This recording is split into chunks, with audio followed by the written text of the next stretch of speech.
Acceptez-vous ce titre de pape de la croisade anti-vaccin? Non. Alors d'abord, je ne suis pas contre les vaccins. Je suis contre les abus de vaccination. Il y a en France 3 maladies pour lesquelles il y a une vaccination obligatoire. Diphtérie, tétanos, polio. Il n'y a aucun problème. J'y suis tout à fait favorable. Mais attention. Aujourd'hui, qu'est-ce qui s'est passé? Et c'est là qu'est l'arnaque des laboratoires pharmaceutiques. Ils ont fabriqué un vaccin hexavalent. Ça veut dire qu'il y a 6 valences contre les 3 premières obligatoires, diphtérie, tétanos, polio, et ils ont ajouté 3 valences supplémentaires de manière très astucieuse, la coqueluche, d'autre part, l'hémophilus influenzae B qui est responsable de méningite chez des enfants qui sont en mauvaise santé, et enfin l'hépatite B. Or l'hépatite B, si vous voulez l'attraper, c'est possible.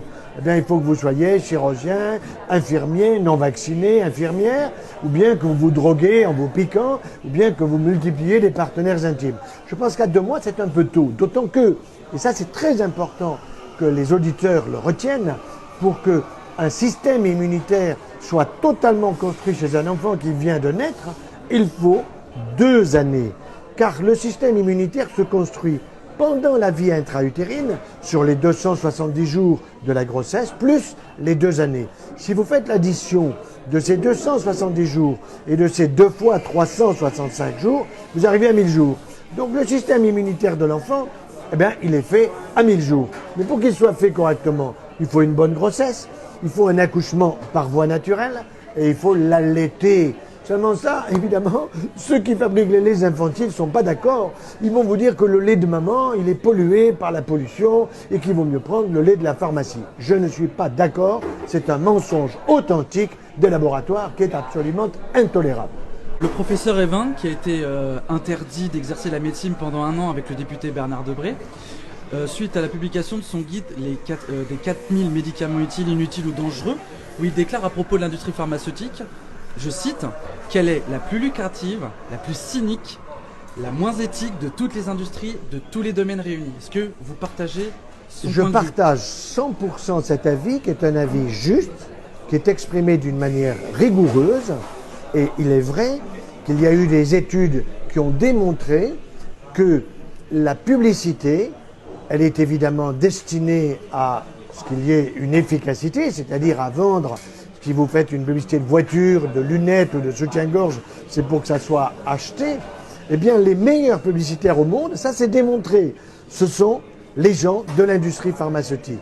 On va parler d'aluminium ce matin. Qu'il y a une persistance, une accumulation. Alors où? On le sait maintenant. On le sait. Les os, le système osseux, le foie, les reins et le cerveau. Si vous en avez un minimum, pas de problème.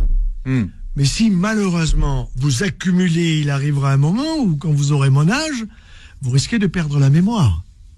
Vous risquez de ne pas savoir qu'est-ce que vous avez fait 5 minutes avant. Vous risquez d'avoir peut-être un tremblement du bras gauche ou du bras droit. Ça s'appelle une maladie de Parkinson, ça s'appelle une maladie neurodégénérative, ça s'appelle une maladie auto-immune. Tout ça aujourd'hui, on le sait sur le bout des doigts. Les gens ne comprennent pas très bien pourquoi il y a des adjuvants dans les vaccins. Adjuvant, c'est ajouté. Oui. Donc on ajoute quelque chose. Mais on ne va pas vous dire que cet adjuvant, cet ajout, c'est un antigène. Pourtant, c'est un peu, quelque part, un antigène dont le corps n'a pas nécessairement besoin, sauf pour vacciner. C'est-à-dire que l'objectif, c'est que l'adjuvant ajouté aluminium, il y a eu le mercure, il y a eu d'autres produits. Au départ, c'était l'amide de pin, de l'amidon, les premiers adjuvants qui ont été utilisés. C'était pas du tout idiot. Bon. Donc l'adjuvant est fait pour stimuler votre système immunitaire. C'est un booster, en fait. Un booster, voilà, très bien. Mais un booster, il faut que les gens comprennent, c'est un stimulant, quoi. Ouais, c'est un stimulant. Stimulant d'immunité. Ouais. Voilà. Donc on ajoute ça pour que il y ait une stimulation du système immunitaire qui se mette à bosser, à répondre. Un exemple où il n'y a pas d'adjuvant. R-O-R. Pas R-E-R, R-O-R. Rougeole, oreillon, rubéole. En un seul vaccin, on vous met 3 antigènes qui sont des virus qui dorment. On les appelle virus atténués. Bon. Ce virus de la rougeole atténuée, de l'oreillon atténué, de la rubéole atténuée, il est assez puissant sur le plan de l'immunogénicité, de créer de la réaction immunitaire. Avant, on faisait la rougeole à 6 mois. On le fait plus à 6 mois, c'est trop dangereux. On le fait à 11-12 mois. Pourquoi on le fait à 11-12 mois selon la loi ? Et c'est très juste. La loi là-dessus de Buzyn est juste. Parce que vous avez 3 antigènes qui sont très actifs au niveau immunogène. Vous pouvez pas le donner à un gosse de 6 mois parce que son système immunitaire, le pauvrette, il est petit. Il ne fonctionne pas encore suffisamment. Par contre, à 1 an, il a fait la moitié du chemin. Donc, on les vaccine à 11-12 mois. Je suis à fond pour la vaccination rougeole, oreillon, rubéole qui n'a pas d'aluminium, pas besoin d'adjuvant. Par parenthèse, on remeurt de la rougeole dans le monde aujourd'hui. Alors, on remeurt de la rougeole dans le monde, c'est une très très bonne... Attendez, non. Pas partout, pas en France. Moi, je sais, moi qui vais beaucoup en Indonésie, par exemple. Ah ben, l'Indonésie n'est pas en France. Non, voilà. Monsieur Édouard Philippe, Premier ministre, est à l'Assemblée nationale. Il dit, dans notre pays, des enfants meurent aujourd'hui de la rougeole. Vous allez regarder les morts de la rougeole. C'est Édouard Philippe, ça? Édouard Philippe, oui. Non, c'est pas la voix, mais bon, je sais bien. C'est pas bien limité. Il y a un effort. Oui, d'accord, il y a un effort. Et vous allez voir les morts de la rougeole en 2021, puisqu'on n'a pas encore 2022. Il y en a 0. Il y a 3 hospitalisés, il n'y a même pas d'encéphalite, il n'y a même pas de troubles respiratoires, il y en a 3 qui sont hospitalisés et qui s'en sortent parfaitement. Par contre, attention, vous êtes en Afrique, un enfant peut mourir de la rougeole. Pourquoi ? Parce qu'il a une malnutrition et qu'il ne reçoit pas suffisamment de vitamine A en mangeant des cocos, des œufs, de la popole. Et figurez-vous que l'aluminium a heureusement, fort heureusement disparu des vaccins vétérinaires. Ça veut dire que le labo Mérieux, qui était à l'origine, à très juste raison, il s'appelait Mérial. Mérial, ça veut dire Mérieux aluminium. Non, ça veut dire Mérieux animal. Mais Mérial a supprimé l'aluminium des vaccins vétérinaires. Et votre fils ou votre petit-fils, il le reçoit. Je ne peux pas être contre les vaccins. Il faudrait être aberrant. Mais je ne suis pas favorable à la présence de cet aluminium qui est capable de s'accumuler et de persister dans le corps d'un enfant. Et on verra comment, tout à l'heure, l'aluminium est devenu l'adjuvant des vaccins. Et voilà. Il n'y en avait pas. Mais vous inquiétez pas, il y a des nouveaux adjuvants qui arrivent. Vous savez pour qui ? Pour les véganes. Et je suis très heureux, je ne suis pas végane. C'est-à-dire ? Ça veut dire les véganes, ils disent, moi je veux pas des produits animaux, mais je veux pas des produits quand même qui sont chez les animaux. Ouais. Ils ont raison. Donc, les laboratoires pharmaceutiques, français et internationaux, parce qu'ils sont tous internationaux, sont à la recherche entre la France, l'Angleterre et l'Australie, je vous donnerai les sources, d'adjuvants végétaux pour les véganes. Et donc, il y a est-ce que ce qui marche pour les véganes, ça ne pourrait pas marcher pour tout le monde ? Mais bien sûr que si. Mais la première pub, si vous êtes un homme de la com, un homme de la publicité, vous allez commencer par quoi ? Vegan, on vous aime, on a pensé à vous, voici les nouveaux vaccins où vous ne risquez plus rien, on ne parlera pas. Par contre, on fait de la pub pour les vaccins animaux, des animaux de compagnie, les chats et les chiens. Vous inquiétez pas, il n'y a pas d'aluminium dedans. Mais par contre, on ne le dit pas pour votre petit Jean-Baptiste ou pour votre petit Mohamed qui est né il y a 15 jours, parce que dans 2 mois, il va s'en prendre. Hein. Il va s'en prendre. Madame Buzyn, je peux en parler parce que c'est la vérité, elle a été ministre. Elle a eu avant elle quelqu'un qui l'a précédée qui s'appelait Marisol Touraine, qui, le 12 avril, avant d'être ministre de la Santé, était à fond contre l'aluminium dans les vaccins. Oui. À l'Assemblée. Elle devient ministre de la Santé, c'est fini, elle a tout oublié.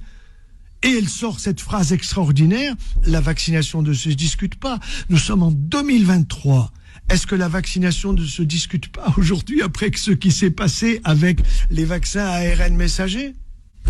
Donc c'est un livre sur la saga de l'aluminium dans la santé et finalement comment on a fini par mettre de l'aluminium. Alors c'est très intéressant. C'est quand même incroyable parce que c'est un bidouillage.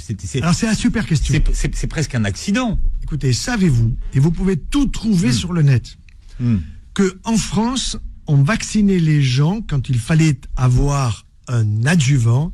Il y en avait un qui était naturel, qui s'appelle le phosphate de calcium.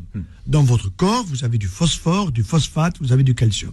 Mais si je vous le mets ici dans votre épaule, dans le muscle de votre épaule, eh bien, il y aura une réaction immunologique. Vous avez ajouté un adjuvant qui stimule l'immunité et qui dit à votre système immunitaire, au boulot, je t'envoie d'une part du phosphate de calcium et je t'envoie un antigène diphtérie, tétanos, polio, etc. Et tout se passe bien. C'était ça. Oui, il faut expliquer, professeur, le rôle d'un adjuvant dans un vaccin pour tout le monde. Très bonne question. Pourquoi est-ce qu'on met un adjuvant dans les Alors, vaccins? on met un adjuvant pour Ouais. stimuler l'immunité. Avant, on en mettait beaucoup moins. Pourquoi? Parce qu'on vaccinait à un moment où l'enfant était arrivé à 18-24 mois. Vous avez été vacciné à 18-24 mois. Et à 18-24 mois, on le sait par les pédiatres qui ont la compétence, le système immunitaire d'un enfant, il est mature, arrivé à maturité à 2 ans. Mais ça veut dire que ce que nous faisions, et les familles en étaient enchantées, c'est que nous vaccinions les enfants contre diphtérie, tétanos, polio, coqueluche, etc., autour de 18-24 mois. Mais, qu'est-ce qui s'est passé? On a dit, on va mettre la vaccination plus tôt. Bon, pour faire plus tôt, le système immunitaire, il n'est pas mûr, il n'est pas mature, je viens de le dire. Donc, 18, on est descendu 16, 14, 12, 2 mois, on s'est arrêté à 2 mois. Et maintenant, on vaccine même pendant la grossesse. Et si vous attendiez un bébé, on vous dirait, monsieur, il faut vous vacciner contre la coqueluche, plus vos parents, vos beaux-parents, parce que s'ils veulent voir le bébé à la clinique, il faut qu'il soit vacciné contre la coqueluche. Voilà où nous en sommes. Or, le vaccin contre la coqueluche tout seul, je vais vous faire un aveu, il n'existe pas. On le trouve pas. Non, il existe que si vous avez les autres, diphtérie, tétanos, polio, coqueluche, hépatite B. On peut le trouver tout seul. Non. Ça se vend pas? Non, ils le font plus. Ah ouais. Bien sûr que non. Mais c'est beaucoup plus malin.